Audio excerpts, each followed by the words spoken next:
दोस्तों, चीन अपनी चालाक नीतियों के लिए जाना जाता है, जिसके व्यापारी अपना सस्ता और दिखने में अच्छा सामान किसी भी देश के मार्केट में बड़े पैमाने पर सप्लाई करते हुए वहां के लोकल सप्लाई चेन पर कब्जा कर लेते हैं, जिसे हम डंपिंग भी कह सकते हैं। और ये व्यापार में एक काफी खतरनाक नीति है, क्योंकि इससे उस देश की डोमेस्टिक इंडस्ट्रीज को तो सस्ता सामान मिल जाता है, पर वहां पर बेसिक रॉ मटेरियल सप्लाई को बहुत ही ज्यादा परेशानियों का सामना करना पड़ता है।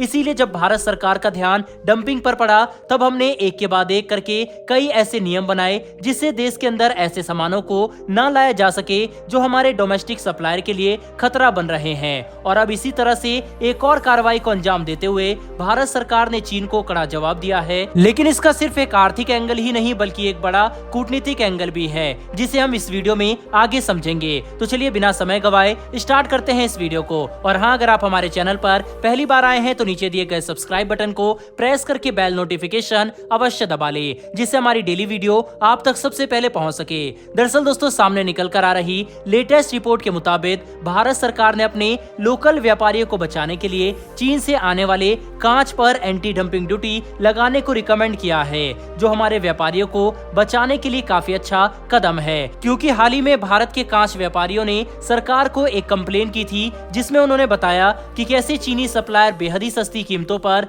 कांच की सप्लाई कर रहे हैं, जो कॉस्मेटिक रूप से काफी अच्छा दिखाया जाता है। और इनकी वजह से देश के मार्केट में कांच की कीमतें काफी ज्यादा गिर गई, जिससे हमारे स्वदेशी व्यापारी मुकाबला नहीं कर सकते।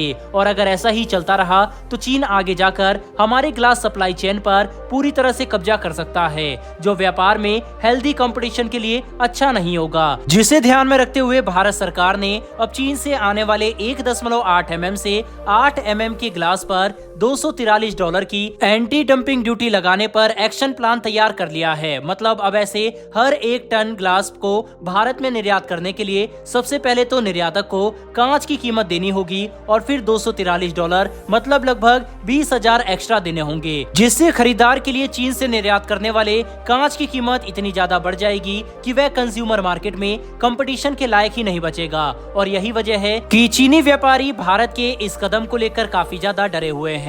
इतना ही नहीं, बल्कि भारत ये एंटी डंपिंग ड्यूटी अगले 5 साल के लिए लगाएगा। मतलब अगर फाइनेंस मिनिस्ट्री की तरफ से कुछ महीनों में इस पर आधिकारिक मोहर लगा दी जाती है, तो 2023 से लेकर 2028 तक कोई भी चीनी सप्लायर भारत के मार्केट में अपना सस्ता कांच सप्लाई नहीं कर सकेगा। इतना ही नहीं, बल्कि 27 दिसंबर 2021 को ऐसी ही एक कार्रवाई करते हुए भारत ने चीन के 5 अलग अलग गुड्स पर एंटी डंपिंग ड्यूटी 5 साल के लिए लगा दी थी, जिसमें एल्यूमिनियम से जुड़े प्रोडक्ट और कुछ केमिकल से जुड़े प्रोडक्ट भी शामिल थे, जिसका इस्तेमाल करके चीन भारतीय बाजार में लोकल सप्लायर का बिजनेस खराब कर रहा था। पर हमारे इस कदम के बाद अब लोकल लेवल पर चीजें सही तरह से काम कर रही है, और हमारे सप्लायर एक बार फिर से मजबूत बिजनेस इकोसिस्टम बना चुके हैं। लेकिन दोस्तों, आप सोच रहे होंगे कि अभी तक हमने जितने भी तथ्य आपको बताए हैं वह सब आर्थिक हैं, तो फिर वह कूटनीतिक एंगल कहाँ है, जिसके बारे में हम वीडियो की शुरू में बात कर रहे थे। दरअसल बता दें कि अब से कुछ दिनों पहले ही चीन की तरफ से एक स्टैंडर्ड मैप जारी किया गया था, जिसे लेकर भारत और चीन के बीच में तनाव आज भी जारी है।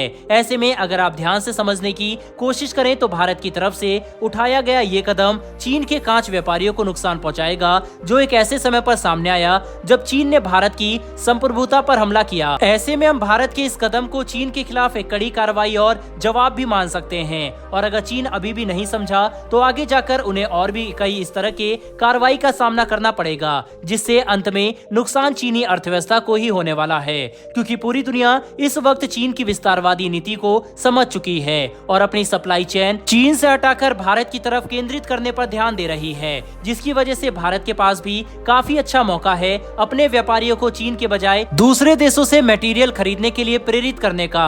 हालांकि G20 के मुद्दे पर चीन अब भारत का समर्थन करने का दावा कर रहा है, क्योंकि अब उन्होंने ये बयान दिया है कि हम भारत द्वारा G20 के आयोजन को पूरा समर्थन देते हैं और आगे भी इसे सफल बनाने के लिए हमारा समर्थन जारी रहेगा। पर हमें इस बात को नहीं भूलना चाहिए कि इस मीटिंग में चीन के राष्ट्रपति शी जिनपिंग खुद नहीं आएंगे, बल्कि चीन के प्रधानमंत्री चीन का प्रतिनिधित्व करेंगे। ऐसे में वह चाहे कितने ही बयान दे कि चीन भारत का समर्थन करता है, लेकिन ग्राउंड लेवल पर ऐसा होता नजर नहीं आ रहा। तो दोस्तों, ये सब कुछ जानने के बाद आपको क्या लगता है कि क्या भारत को चीन पर भरोसा करना चाहिए या फिर नहीं? क्योंकि चाहे सीमा विवाद हो या फिर G20 का मुद्दा, हर मामले पर चीन भारत के खिलाफ खड़ा नजर आ रहा है। आप इसके बारे में क्या सोचते हैं? अपनी राय कमेंट बॉक्स में लिखकर जरूर बताइएगा। साथ ही ऐसी आने वाली वीडियो के लिए चैनल को सब्सक्राइब कर बेल नोटिफिकेशन अवश्य दबा लें। फिर मिलेंगे ऐसी एक नई वीडियो के साथ। धन्यवाद। जय हिंद।